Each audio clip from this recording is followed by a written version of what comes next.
demand for certified hand therapists. The problem with it is I really did feel like you need the 5 years, versus the 3 years. 14 people coming out. No, I'm gonna talk shit, but like I'm gonna talk shit. It's on. I'm gonna talk shit, but like honestly, you can come out in 3 years. What do you know in 3 years? Like, you really don't have much experience, but then you take the exam. It's just the same as with anything else. Like you passed your OT boards. Did you feel like super confident, like super competent?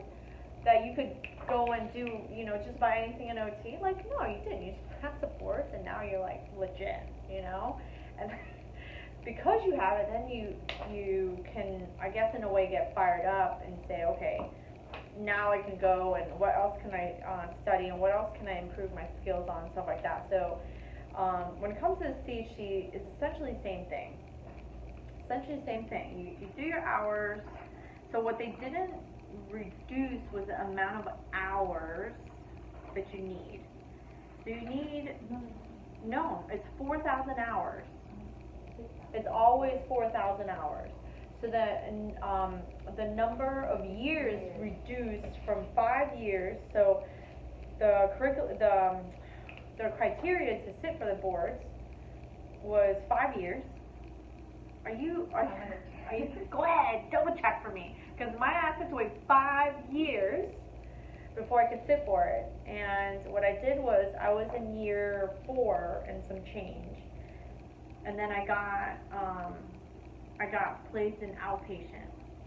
So my 4 years before that, you have to have 4,000 hours in upper extremity management. So I was able to gather a majority of my hours because I did 3 years in acute care. So 3 years, if I work full time for 3 years, that's 2,000 hours every year. Now, not all of my hours were in upper extremity management, but when you're in acute care at a big hospital like I was constantly doing upper extremity stuff, strokes, which are upper extremity injuries. I had people with shoulder problems, elbow problems, wrist problems that had major injuries, burns, what else?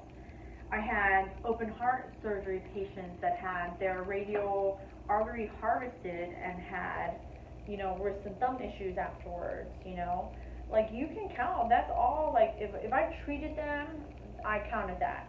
So out of the 6,000 hours, of course, I could get like, two to 3,000 hours from that, and then my 4th to 5th year, I worked for a whole year pretty much in outpatient. I was able to get the rest of my hours. So by the time I sat for the boards, I was at 5 years and some change, and then, or almost 6 really.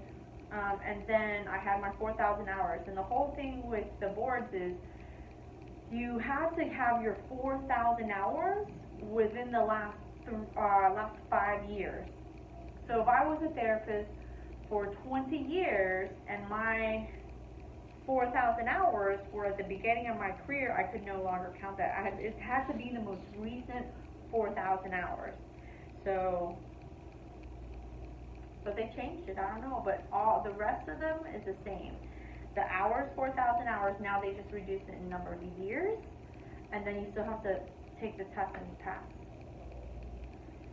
And I think these hours may have been accrued at any time during the career. During the career, so before, it was before, and now you must be like 15 years ago, 3 years. it was, So now it's at any point, there's no limit. I guess so. Oh.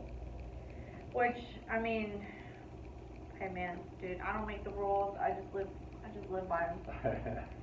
I'm just here, judging along.